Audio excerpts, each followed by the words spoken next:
Wakati wewe kazi kamoja kana kulaza umechoka kama mbwa, mwenzako anapiga kazi 5 kwa siku. Angalia jinsi hii mashine inavyofanya kazi kwa spidi kubwa.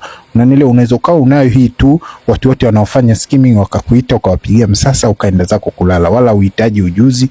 Unanyosha zako ukuta kama hivyo, unaenda unapiga hela, unaenda unalala. Unaweza kupiga nyumba 4, 5 mpaka 3 ngapi, ni kutokana na wewe vile uvivu wako utakutuma. Kama utaamua kupiga 2 ukalale, kama utaamua kupiga 1, ni mashine ukiwa nayo kama hii unapiga kweli. Unanielewa? Mashine zote zipo ofisini kwangu hapa hivi na inawaka, hata unaweza kupiga mpaka usiku badala ya kuteseka kama huyu dada unavyomuona hapo, unapiga kama huyu jamaa. Angalia sasa mwingine atabaki anateseka, akili yake itamtuma atukane mashine.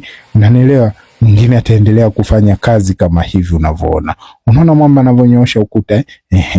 Mashine ipo ofisini kwetu. Hii hapo unaiona bwana semaji ameishika.